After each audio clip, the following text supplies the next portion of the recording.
COVID-19 started in March, and from first week of March all the international cruise line have stopped operating. So after that there was a big hue and cry and everybody wanted to come home, and many of the other nationalities like Indonesia, Philippines, they airlifted their national citizens, and only the Indians were left behind because of the lockdown.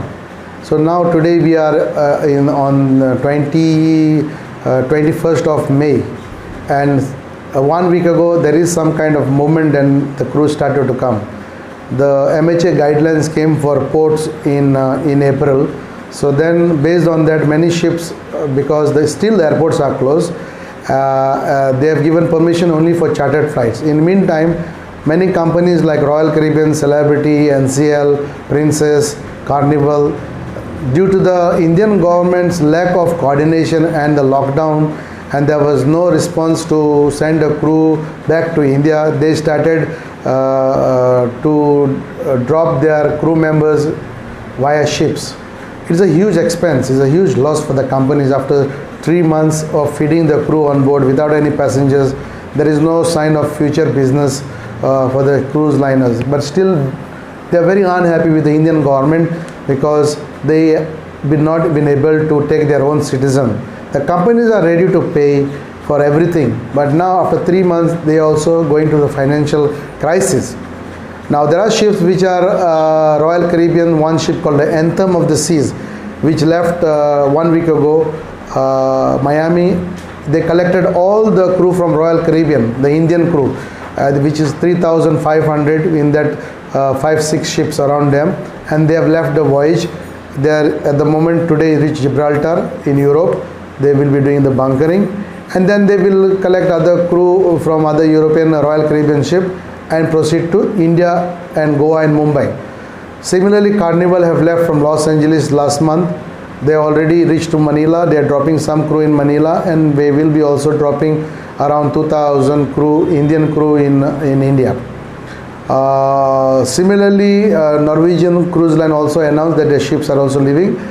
Some of the Princess ship is also, I believe it's also en route to India, because they could not wait for the airports to be open. Now the good thing is, yesterday we received 414 Costa cruise line, which they have chartered 3 flights.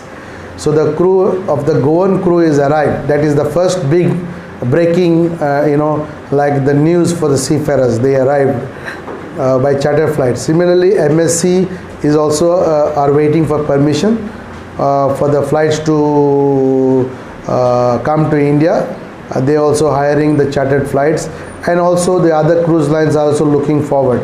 However, the Vande Bharat mission, they are in their flights which the government have introduced in April, in May.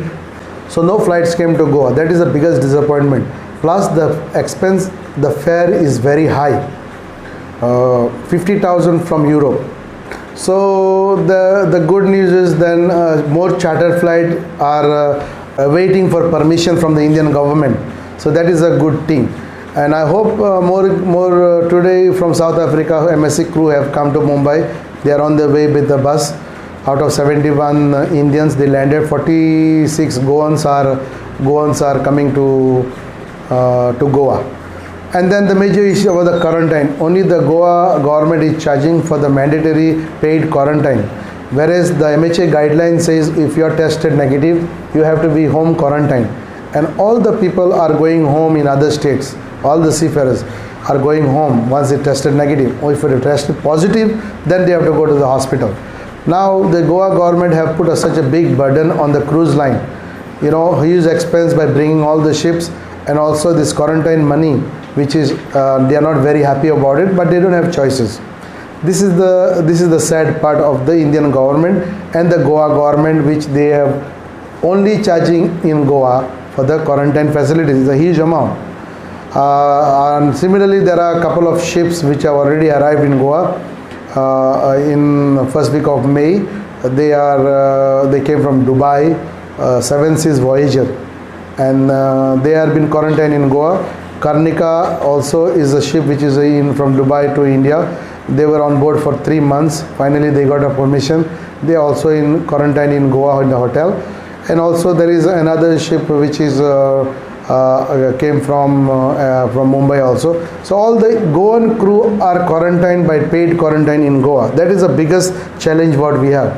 Now the most important thing is like, because of this unfriendly and this charging only for by the Goan government, maybe the cruise line will not hire again our Goan seafarers again. This is the biggest concern what we have. The cruise line might be agree to pay right now because they want the crew to go home, but their job guarantee to rehire back is a very big concern. So that is the biggest question, and hope we will not have any kind of impact in their jobs, because Goa, when we are talking about 10,000 seafarers back home now waiting, it is very difficult how they will find the jobs again.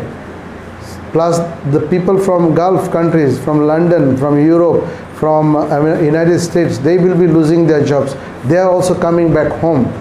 So the Indian government, it's a big concern for the Goa government, especially how to employ them, and why, and by charging them on the quarantine services at the moment is also not a good thing.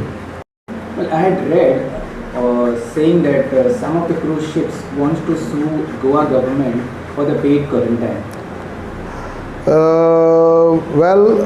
To tell you the fact, we had no other option. I am one of the petitioners who have filed in the Bombay High Court, and the matter is due for hearing in the first week of June. So we had no other option, so we had to go to the court. So the matter is sub judice, so I would not like to talk about that one. But yes, we have gone to the court to get justice on quarantine, paid quarantine only for the seafarers, and why it is not fair. And some companies, foreign companies, want to sue the Indian government or Goa government. I heard about it. I do not blame them, because it's an injustice. There cannot be two rules for India. All Indians returning are the same. When you have hundreds of people going to the other states and they are not being charged, and only the companies are charged because of the Goan crew, definitely they would find that something is fishy. Because why only the Goa government is charging? Why Maharashtra seafarers are not being charged? Why Kerala seafarers? Why Chennai seafarers? Why Delhi seafarers? So it is a question which is gone, it is doing the rounds in the international cruise industry. So that Goa government is charging. So they find it very fishy, and I am sure they are looking in some ways how to get this thing legally right. And we will come to know, and at the moment I don't know which is the company, but I also read it somewhere. They are not happy. Is very true that the companies are not happy with the Goa government. What appeal you have to the government?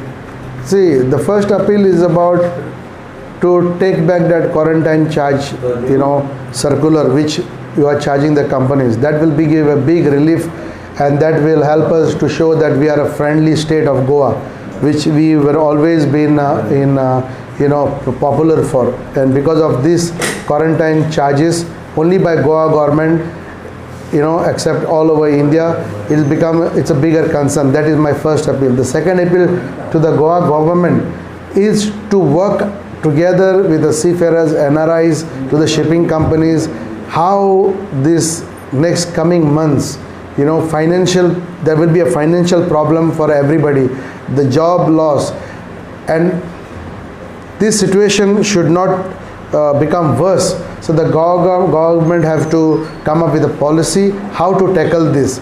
Example, financial schemes. Also, there are a lot of skilled seafarers who might looking for a jobs, like example in the firefighting. Seafarers are the best training in the firefighting on the ships, so they can be used. In the food safety, seafarers are highly trained by the United States Public Health and Hygiene, so they are experts, so they can be also a help to train in this Goa government in the food and hygiene. And my appeal is very important to the Goa government to consider seafarers, NRIs as a very important part of the society, because we are the one who are the backbone of the Goan economy. Today the banking system depends on the seafarers. The banking system institutions are depending on the NRIs. But what are the NRIs are getting in back in return? Almost nothing. We are not even getting the loans. So the Goa government should make the best use of the NRI, formulate a special scheme for the NRIs, for the seafarers, so they can get the benefit, and also the Goa government will get in return, so that it will help the economy of the Goan the Goan economy.